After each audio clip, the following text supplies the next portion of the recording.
सो मेरे को उतना नॉलेज नहीं था कि सी और प्रोग्रामिंग या ये सब क्या होते हैं। सो मैंने जब इंजीनियरिंग का एग्जाम दिया तो उतना अच्छा क्वालिफाई नहीं कर पाया। फिर स्टेट इंजीनियरिंग में मेरे को एक प्राइवेट कॉलेज मिला। कोई भी पूछे कि व्हाट इज योर लैंग्वेज, आपको क्या क्या लैंग्वेजेस आती हैं, तो मैं बोलता था कि मेरे को हिंदी इंग्लिश ये सब आता है। फिर लोग हंसते थे कि अरे यार तुम सीएस से हो तो तुमको कुछ नॉलेज होना चाहिए कि सी पाइथन ये सब चीजें भी होती हैं। और फिर जब जॉब लेने की बारी आई तो टीसीएस, इन्फोसिस एंड जैसे बड़ी बड़ी कंपनीज में मैं रिजेक्ट हुआ। सबसे पहले मैंने पाइथन पढ़ना शुरू किया। 1-2 मंथ पढ़ने के बाद मुझे पता चला कि Python is not more important. तो मैंने बहुत से कंपनीज में बिलो अपने सीटीसी से जाके मैंने इंटरव्यू दिए, जैसे 3.5 LPA, 4.5 LPA। मैंने इस सीटीसी पे भी इंटरव्यू दिया है। कॉग्निजेंट में मेरा सीटीसी था 4 और MIQ मेरा हो गया 7 LPA। और एक टाइम तो ऐसा था कि मैंने around 10 to 15 days without job Bangalore में सर्वाइव भी किया। 1.5 मंथ में मैंने अराउंड 500 कंपनीज में अप्लाई किया होगा। 30 से ऊपर अराउंड 40 कंपनीज में रिजेक्ट हुआ था। सेकंड स्किल जो मोस्ट इंपॉर्टेंट स्किल है वो MS Excel है। MS Excel के लिए सर आपकी भी वीडियोस बहुत सारी हैं। टैब्ल्यू या पावर बीआई दोनों में से एक चूज करना है। सबसे पहले आपको लिंक्डइन में कनेक्शंस बिल्ड करने हैं। आपको इतनी अपॉर्चुनिटीज मिलेंगी कि आप गिन नहीं पाओगे। मैं इंटरव्यू के जस्ट बाद वो सारे क्वेश्चंस नोट डाउन करता हूं जो मुझसे पूछे गए थे। From Cognizant to Zeta Global this is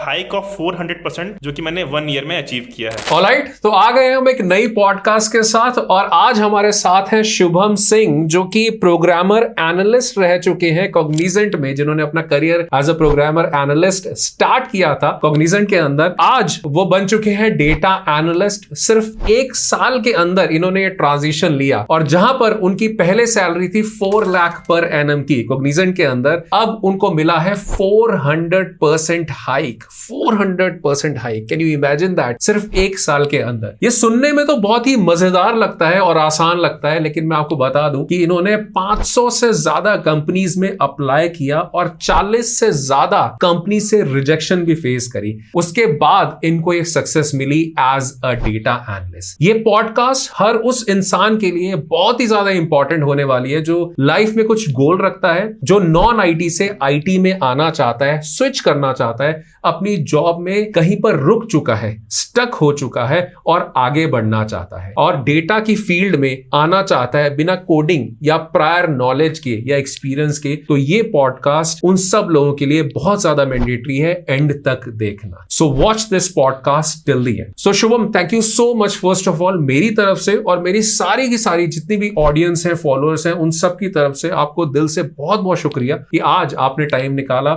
और अपनी सारी जर्नी हमारे साथ आप शेयर करने वाले हैं। So thank you so much. एक रिक्वेस्ट आपसे करूंगा, प्लीज आप अपनी जर्नी हमारे साथ स्टार्ट करिए ताकि हम समझ सकें कि कैसे हम भी नॉन आईटी से आईटी में आ सकते हैं, डेटा एनालिस्ट की जॉब ले सकते हैं। Please Shubham, over to you.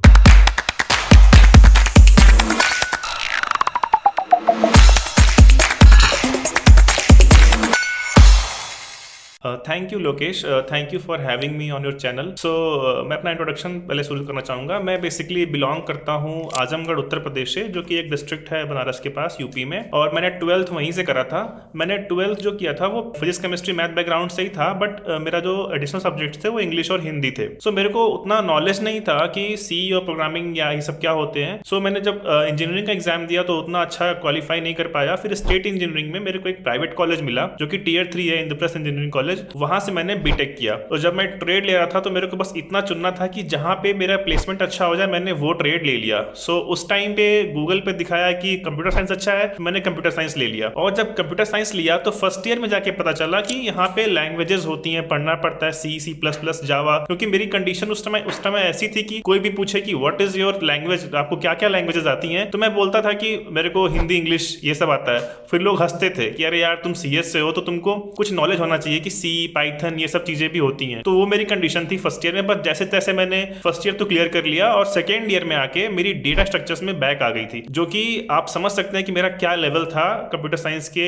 Time पे कॉलेज में। मैं ठीक ठाक परसेंटेज से अराउंड 72% से मैंने बीटेक तो क्लियर कर लिया। और फिर जब जॉब लेने की बारी आई तो TCS, इन्फोसिस एंड जैसे बड़ी बड़ी कंपनीज में रिजेक्ट हुआ। फिर अराउंड लाइक मेरे 4th ईयर के 7-8 मंथ्स बीतने के बाद मेरे को कॉग्निजेंट में as a programmer analyst trainee job मिल गई। वहां पर जॉब मिलने के बाद मैंने सितंबर 2021 में ज्वाइन किया, और जब मैंने वहां ज्वाइन किया तो वहां पर पता चला कि मेरी जो ट्रेड है वो एसडेट है, मतलब software development engineer in testing. और जब मैंने सीनियर से पूछा कि ये ट्रेड कैसा है, मतलब ये डोमेन कैसा है, तो उन लोगों ने बोला कि अगर आप ऑटोमेशन में हो तो अच्छा है, लेकिन अगर आप मैनुअल टेस्टिंग कर रहे हो तो आपको यहाँ से स्विच करना चाहिए। फिर मैंने जब कंफर्म किया अपने ट्रेनर से, तो हम प्योर मैनुअल टेस्टिंग में थे। वहां पर हम लोगों को टेस्ट केसेस लिखने पड़ते थे, टेस्ट केसेस इंग्लिश में जैसे यू लिखते हैं ना एक्सेल में, वो करना पड़ता था। तो मुझे लगा कि नहीं, अब यहाँ से मुझे स्विच करना बहुत जरूरी हो गया, क्योंकि अगर इसमें ग्रोथ नहीं है तो कोई फायदा नहीं है यहाँ पे रुकने का। तो फिर मैंने सीनियर से फिर बात की, उन्होंने सजेस्ट किया कि अगर तुमको कोडिंग में नहीं जाना है और तुमको आईटी में रहना है तो you can explore the carrier of data analytics और बिजनेस एनालिटिक्स। मैंने उसके बारे में पढ़ना शुरू किया, यूट्यूब करना शुरू किया, पॉडकास्ट देखना शुरू किया, बाकी जगहों पे देखना शुरू किया। तो मुझे पता चला कि ये एक ऐसी फील्ड है जहां पर हम एज अ कैरियर स्टार्ट कर सकते हैं। फिर मैंने पढ़ना शुरू किया, और सबसे पहले मैंने पाइथन पढ़ना शुरू किया। 1-2 मंथ पढ़ने के बाद मुझे पता चला कि Python is not more important, आपको सीक्वल आना चाहिए। तो फिर मैंने सीक्वल पढ़ना शुरू किया, और फिर मैंने प्रैक्टिस करना शुरू किया हैकर रैंक लीड कोड से। इन अप्रैल 2021 मैंने इंटरव्यू देना शुरू किया। तो पहले तो मैंने काफी स्टार्टअप्स में, क्योंकि आपको पता है डेटा एनालिटिक्स या बिजनेस एनालिस्ट प्रोफाइल में आपको एज अ फ्रेशर जॉब मिलना बहुत मुश्किल होता है। तो आपको क्या करना होता है कि आप छोटे छोटे कंपनीज में इंटर्नशिप रोल या फिर स्टार्टअप में अप्लाई करो। तो मैंने बहुत से कंपनीज में बिलो अपने सीटीसी से जाके मैंने इंटरव्यू दिए, जैसे 3.5 LPA, 4.5 LPA, मैंने इस सीटीसी पे भी इंटरव्यू दिया है। उसके बाद क्या हुआ कि MIQ में मेरे को एक मतलब एक MIQ कंपनी है, वहां पे मेरे को एक रेफरल मिला जून में। और जब मुझे वहां रेफरल मिला तो मेरा इंटरव्यू शेड्यूल हुआ, और वहां पता चला कि मतलब आपको 3 राउंड्स मेरा सीक्वल हुआ। वहां पर मैंने वहां क्वालिफाई तो कर लिया, और 1 वीक जॉब करने के बाद कंफर्म हुआ कि this is your contract based job. मैंने कॉग्निजेंट से MIQ स्विच किया। कॉग्निजेंट में मेरा सीटीसी था 4 और MIQ मेरा हो गया 7 LPA, बट वो एक था कॉन्ट्रैक्ट बेस्ड और 6 मंथ्स का कॉन्ट्रैक्ट था। उन लोगों ने बोला कि आपका जो कॉन्ट्रैक्ट है वो एक्सटेंड हो जाएगा या फिर प्रोजेक्ट एक्सटेंड हो जाएगा, सो आपको हम फुल टाइम कर देंगे। 5 मंथ जॉब करने के बाद पता चला कि दिस इज मतलब कॉन्ट्रैक्ट एक्सटेंड नहीं होने जा रहा है, प्रोजेक्ट एक्सटेंड नहीं हो रहा है, क्योंकि रिसेशन टाइप चल रहा है कुछ। तो आपको मतलब 1 मंथ पहले मेरे को नोटिस मिल गया, अराउंड 25 डेज पहले मेरे को नोटिस मिला कि आपको 24 जनवरी को आपका लास्ट वर्किंग डे है। और लास्ट वर्किंग डे है, और मैं उस टाइम तक बैंगलोर आ गया था, क्योंकि मेरे को और भी जॉब्स चाहिए थी। मैं सोचा कि मैं कहीं और जाके ट्राई करूंगा, वॉक इन इंटरव्यू दूंगा तो कहीं ना कहीं हो ही जाएगा। तो जब मैं बैंगलोर आ गया तो फिर क्या हुआ कि 24 जनवरी तक मेरा जब लास्ट वर्किंग डे था, उस दिन तक मेरे पास अभी कोई जॉब नहीं थी। और एक टाइम तो ऐसा था कि मैंने around 10 to 15 days without job Bangalore में सर्वाइव भी किया। On 8th of February this year मेरे को टेक्योन में as a data analyst job मिल गया। मैंने वॉक इन इंटरव्यू, उससे पहले की जर्नी काफी हार्ड थी। 15 डेज में मैंने अराउंड मतलब 15 डेज का 1.5 मंथ में मैंने अराउंड 500 कंपनीज में अप्लाई किया होगा। 30 से ऊपर अराउंड 40 कंपनीज में रिजेक्ट हुआ था। कंपनीज के मैं नाम बताऊंगा, जैसे कि उड़ान, मिंत्रा, फ्लिपकार्ट और नावी, ऐसे ऐसे कंपनीज में मैं रिजेक्ट हुआ। क्रेड में, इन सब में मैं रिजेक्ट हुआ। तो मेरे को काफी कुछ सीखने को मिला, वो मैं आगे बताऊंगा क्या क्या चीजें थी इंटरव्यूज में। तो फिर वहां पे मैं रिजेक्ट हुआ, तो फिर लास्ट में जाके मेरे को टेक्योन में as a data analyst job मिला, और उन्होंने मेरे को सेम सीटीसी ऑफर किया जो कि मेरा वहां MIQ में था। और टेक्योन में जॉब करते वक्त जब मैंने जॉब लिया तो मुझे पता चला कि यहाँ पर जो है वो डेटा एनालिस्ट प्रोफाइल नेम तो है, but we are doing only validation here. Validation means हम लोग डेटा एक्सट्रैक्ट करते हैं और उसको वैलिडेट करते हैं और कन्वर्जन के लिए भेज देते हैं। तो यहाँ पे एनालिस्ट जैसा कुछ काम नहीं था। मेरी स्किल्स जो थी उतनी इंप्रूव नहीं हो रही थी यहाँ पर, और साथ ही साथ यहाँ पर जो वर्क लाइफ बैलेंस था वो भी कुछ खास नहीं था। अराउंड 4 AM से लेके आपको कभी कभी शाम तक 7 PM तक वर्क करना पड़ता था, जो कि 13 to 14 आवर्स पड़ता था। उसके बाद क्या होता था कि आपको जैसे कि आपको ऑफिस भी जाना पड़ता था, अगर आप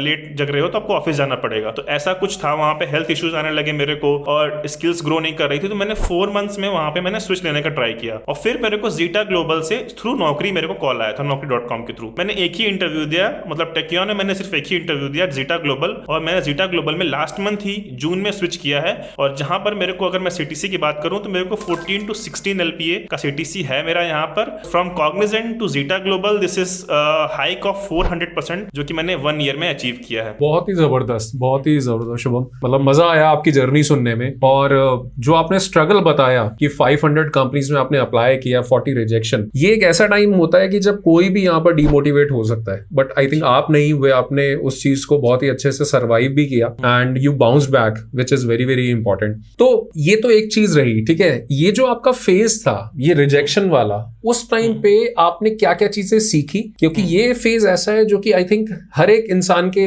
करियर में जरूर आएगा, जो कि स्विच करना चाहेगा। It will be a chance कि अगर कोई हो सकता है कि पहले ही इंटरव्यू में क्लियर कर जाए, बट ऐसा भी हो सकता है किसी को 5 इंटरव्यूज देने पड़े या 10 कंपनीज में अप्लाई करना पड़े। So it depends. तो आपने क्या चीज करी और आपके इस जर्नी से जो आपने 500 कंपनीज में अप्लाई किया और 40 रिजेक्शन हुए, इससे आपको क्या सीखने को मिला? कहीं आप चीजें नोट करते थे? क्या चीजें आपने इंप्रूव करी? थोड़ा सा डिटेल में बताइए। और क्या ट्रिक्स आपने अप्लाई करी जिससे आपको नेक्स्ट कंपनी में और ज्यादा हेल्प हुई हो? सबसे पहले तो मैं बताना चाहूंगा कि लोगों को डीमोटिवेट नहीं होना चाहिए। ये नहीं सोचना चाहिए कि एक कंपनी में हो गया तो यही लास्ट, एक कंपनी में रिजेक्ट हो गए तो ये लास्ट कंपनी है। ये एक चीज कंफर्म है, आप लिख लो कि आईटी में कंपनीज अनलिमिटेड है। आपको इतनी अपॉर्चुनिटीज मिलेंगी कि आप गिन नहीं पाओगे। बस आपको अप्लाई करना है, आपको पेशेंस रखना है। तो मैंने ये तो समझ लिया था इस मतलब जर्नी में कि ये तो कंफर्म है कि मेरे को अपॉर्चुनिटीज मिल जाएंगी। बाकी रहा कि मैंने क्या क्या स्ट्रेटेजीज फॉलो की, तो फर्स्ट ऑफ ऑल मैं बताना चाहूंगा कि मतलब इंटरव्यूज कैसे शेड्यूल होते थे। मैं मतलब एक तो था, मैं मतलब मैंने उतना मेरे को एक्सपीरियंस नहीं था, तो मैंने रिज्यूमे में तो जहाँ मैंने जो अपना डेटा एनालिस्ट का दिखा दिया 6 मंथ्स का experience in MIQ and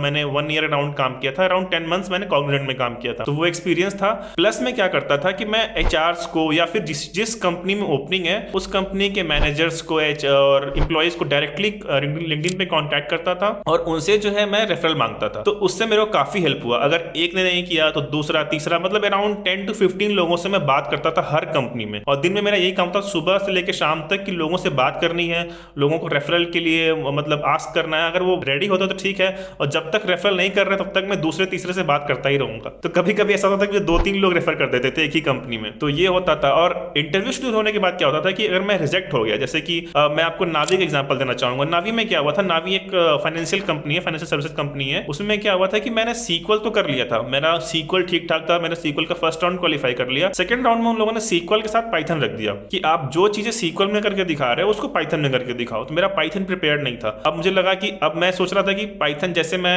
basic theory जानता हूं, इससे मेरा अगर हो जाएगा तो ठीक है, लेकिन मेरे को कोडिंग भी उसी लेवल करनी पड़ेगी। मैंने नेक्स्ट जब मैंने दिया उड़ान का इंटरव्यू, तो उड़ान में मैंने पाइथन और सीक्वल दोनों रखा था। बट वहां पे क्या हुआ कि सीक्वल इतना हाई लेवल पहुंच गया था कि आप उन लोगों को 3 इयर्स एक्सपीरियंस चाहिए था। तो उन लोगों ने बोला कि अगर आप अपनी स्किल्स प्रूव कर दोगे तो आपको हम ले लेंगे, 2 इयर्स पे भी ले लेंगे। बट मेरा सीक्वल वहां पे मतलब वहां पे सीक्वल नहीं हो पाया। फिर मैंने सीक्वल इंप्रूव करना शुरू किया। एक जगह क्या हुआ, एक कंपनी है यहाँ पर मोजो केयर करके बैंगलोर में, ये जो हेल्थ केयर कंपनी है। तो मोजो केयर में क्या हुआ था कि मेरे को सीक्वल, पाइथन सब कुछ हो गया था। फर्स्ट राउंड में सीक्वल चला, सेकंड राउंड में सीक्वल, पाइथन चला, थर्ड राउंड में उन्होंने MS एक्सेल पूछ दिया। अब MS एक्सेल में कंफ्यूज हो गया, MS एक्सेल नहीं हो पाया। ऐसे करके मैं किसी में रह जाता था। लेकिन इस चीजें सीखने पर सीखने मैंने क्या किया, मैं एक करता था, मैं एक ट्रिक करता था कि मैं जो भी इंटरव्यू देता था उसको मैं या तो स्क्रीन रिकॉर्ड कर लेता था, या फिर मैं इंटरव्यू के जस्ट बाद वो सारे क्वेश्चंस नोट डाउन करता था जो मुझसे पूछे गए थे। चाहे वो मैंने जेप्टो में मैंने इंटरव्यू दिया था, नावी में दिया था, सारे कंपनीज के मैं क्वेश्चंस अभी भी अपने पास रखा हूं कि मेरे को क्या क्या सीक्वल में, क्या क्या पाइथन में पूछा गया था। मैंने सारे लिस्ट डाउन करके मैं रखता था और उसको मैं दोबारा से प्रिपेयर करता था, कहां पे इशू रह गया है, क्या हो गया, कितना टाइम लिया मैंने, ये सब चीजें मैं करता था। तो ये मेरी फर्स्ट ट्रिक थी कि मैं हर इंटरव्यू का अपना रिकॉर्डिंग और अपना जो है वो क्वेश्चंस का एक क्वेश्चन बैंक बना के रखता था। इससे क्या हुआ कि मेरे को नेक्स्ट इंटरव्यू में काफी हेल्प हुआ। और जो एरियाज में मैं वीक था, मतलब कि पहले तो फिगर आउट करना, क्वेश्चंस अगर आप रिकॉर्ड करते हो तो आपको पता चल जाएगा कि आप कहां पे फंस रहे हो। मैंने उस एरियाज पे अपना वीडियोस देखना शुरू किया और जो हैकर रैंक पे, लीड कोड पे प्रैक्टिस करना शुरू किया। तो ये सब चीजें मैं करना शुरू कर दिया था। मतलब ये ट्रिक्स मैंने फॉलो की, जिससे मैं जाके आगे मैंने टेक्योन में, और फिर 1-2 ऑफर्स और मिले थे उस time, but Tekion was the best. मैंने टेक्योन चूज किया। बहुत बढ़िया शुभम। मैं बल्कि आपकी इस बात को समराइज कर देता हूं, और यही कुछ चीजें हैं जो कि मैं बार बार अपने जितने भी मेंटीज हैं मैं उनको बताता रहता हूं, अपने फॉलोअर्स को बताता रहता हूं, अपने यूट्यूब चैनल के थ्रू बहुत ज्यादा एजुकेट करता हूं लोगों को। सबसे पहली चीज लिंक्डइन सबसे ज्यादा इंपॉर्टेंट प्लेटफॉर्म है हर उस इंसान के लिए इस पूरी धरती पे जो कि अपने प्रोफेशनल करियर में ग्रो करना चाहता है। तो सबसे ज्यादा इंपॉर्टेंट चीज है। I always say this thing कि your network is your net. I hope ये सारी जर्नी से अभी तक आपको बहुत सारी नॉलेज मिल रही है अगर आपको डेटा के फील्ड में आना है। And for that sake please इस वीडियो को अभी लाइक कर दीजिए, and thank you so much दिल से for that. Let's carry on with the podcast. तो आप जब आपके पास टाइम था तो आप उस टाइम पे अपना नेटवर्क ग्रो कर रहे थे, कंपनी के जो लोग हैं, प्रोफेशनल्स हैं, उनसे बात कर करके, उनके साथ कनेक्शन बिल्ड कर करके। And this is always I से टू देम कि भाई दिन में कम से कम 10 से 15 लोगों को तो रीच आउट करो ही करो। जब आप ये चीज करना स्टार्ट करोगे तो आपके पास अपॉर्चुनिटीज की कभी कमी रहेगी नहीं। नहीं रहेगी। हाँ। राइट, क्योंकि ये सिर्फ वन टाइम चीज नहीं है। जैसे अभी आपको जॉब की जरूरत थी, आपको स्विच करना था, तो सिर्फ ऐसा नहीं कि अभी ये आपके कनेक्शंस रहेंगे, लेकिन जब आप रेगुलरली ये चीज करते रहोगे, और इनफैक्ट अगर थोड़ा बहुत कंटेंट भी अब अगर आप अपने लिंक्डइन पेज पे डालते रहोगे तो उनको दिखेगा कि ये बंदा एक्टिव है, राइट, ये इंडस्ट्री में है, और अपनी अचीवमेंट्स डालोगे और दूसरे लोगों को भी अपनी कंपनी में रेफर करोगे, तो जब आपका इस तरह का नेटवर्क बनता है तो आपके पास अच्छी अपॉर्चुनिटीज हमेशा ही रहती है। एंड सेकेंड ऑफ ऑल, जो आपने बहुत ही अच्छी बात करी कि अगर आपने 40 कंपनीज के इंटरव्यूज में रिजेक्शन देखी तो हर इंटरव्यू के बाद आप उनके क्वेश्चंस को नोट करते थे जी, और उसको लिखते थे और उस चीज के लिए अपने आप को प्रिपेयर करते थे नेक्स्ट इंटरव्यू में। एंड ऑल्सो जो टूल्स की बात हो रही थी कि कहीं पर लैक कर रहे हो तो नेक्स्ट के लिए वो आप उसको, मतलब आपको देखकर मेरे को एक फील आ रही है वॉरियर की, कि अगर मेरा ये बैटल ग्राउंड है और मेरी इसके साथ फाइट हुई थी, कहां मैं लैक किया, तो मैं नेक्स्ट टाइम पे मैं वहां पर लैक नहीं करूंगा, उससे मैं ज्यादा इंप्रूव करके जाऊंगा, which is very very good thing. और यही चीज हम सबको करनी है, और मैं हर एक व्यूअर को यहाँ पे बोलना चाहता हूँ, ऑडियंस को बोलना चाहता हूँ कि ये जो चीजें अभी बता रहे हैं, इन सब चीजों को सिर्फ सुनो नहीं, घोट के पी जाओ। जब आप ये करोगे ना तो आपको अपॉर्चुनिटी को कन्वर्ट करना अपने आप ही आ जाएगा। तो बहुत बढ़िया। और अल्टीमेटली एक और चीज मैं बोलना चाहता हूँ, जैसे 3 इडियट्स में ये डायलॉग था कि खुद को इतना काबिल करो कि सक्सेस झक मार के आपके पीछे आए, तो यहाँ पर वही बात शुभम ने एक्चुअल में बोल दी, बिल्कुल एक्सप्लेन करते हुए कि अपने स्किल्स के ऊपर ध्यान दो। जब अपने स्किल्स के ऊपर ध्यान दोगे, अपने नेटवर्क के ऊपर ध्यान दोगे, तो ऑटोमेटिकली सक्सेस मिलनी ही है, वो कहीं नहीं जाएगी। Am I right, Shubham? Ji ji. So that's it from my side. बहुत ही मजा आया, and I am pretty much sure कि हर एक व्यूअर को जो यहां तक पहुंचे हैं उनको बहुत सारी चीजें सीखने को मिली होगी। एक क्लियर कट रोड मैप मिला होगा कि कैसे वो नॉन आईटी से आईटी में शिफ्ट हो सकते हैं, डेटा एनालिस्ट की जॉब ले सकते हैं। And thank you so very much दिल से शुभम, आपको इस चीज के लिए। और मैं हर एक व्यूअर को रिक्वेस्ट करूंगा कि प्लीज नीचे कमेंट्स में अभी जाकर लिखिए थैंक्स फॉर मोटिवेटिंग शुभम। ये जरूर लिखना, एक छोटा सा टोकन ऑफ रिगार्ड है हमारी साइड से शुभम को कि अपने बिजी स्केड्यूल से वो यहाँ पर आए, सारी चीजें, अभी भी वो अपने ऑफिस में बैठे हैं और ये टाइम निकाल कर हमें सारी चीजें समझा रहे हैं। तो उन सब चीजों के लिए thank you Shubham, thank you so much. Thanks a lot Lokesh, thank you. और अभी मैं आपको छोड़ रहा हूँ, लेकिन कुछ टाइम बाद फिर आपको पकड़ूंगा, क्योंकि मुझे पता है 1 साल के अंदर फिर 400-500% आप हाइक ले चुके होंगे, और ऐसे ही 4-5 और नए टूल्स आप लर्न कर चुके होंगे। बहुत सारी चीजें आपसे फिर हमें सीखने को मिलेगी, right? Thank you Shubham, thanks a lot. बहुत ही अमेजिंग स्टोरी है। आप भी नॉन आईटी से आईटी में आ सकते हैं, डेटा एनालिस्ट बन सकते हैं बिना किसी कोडिंग, प्रोग्रामिंग और पास एक्सपीरियंस के, और सैलरी एक्सपेक्ट कर सकते हैं मिनिमम 6 लाख रुपीज। अब ये जानने के लिए अगर आपको कंप्लीट रोड मैप समझना है तो मैं एक फ्री मास्टर क्लास रख रहा हूं, ताकि आपके जितने भी डाउट है मैं वहां पर क्लियर कर सकूं और एक कंप्लीट रोड मैप आपके साथ शेयर कर सकूं कि कैसे आप भी डेटा एनालिस्ट बन सकते हैं। ये एक ऑनलाइन मास्टर क्लास होने वाली है, बिल्कुल फ्री, जिसका लिंक नीचे डिस्क्रिप्शन, बायो और फर्स्ट कमेंट में गिवन है। और साथ ही में इस फ्री मास्टर क्लास को ज्वाइन करने पे मैं आपको अपनी बेस्ट सेलिंग ई बुक देता हूं, जो आपको हेल्प करती है डेटा एनालिस्ट बनने में, वो भी सुपर फास्ट, वर्थ ₹1500, बट आपको मिलेगी बिल्कुल free. So do not wait, click on the link below, sign up for this free master class, मुझे वहां मिलो, कंप्लीट रोड मैप समझो, और जो भी क्वेश्चन है आप मुझे वहां पर पूछ सकते हो, और मैं आपका इस फ्री मास्टर क्लास में वेट कर रहा हूं।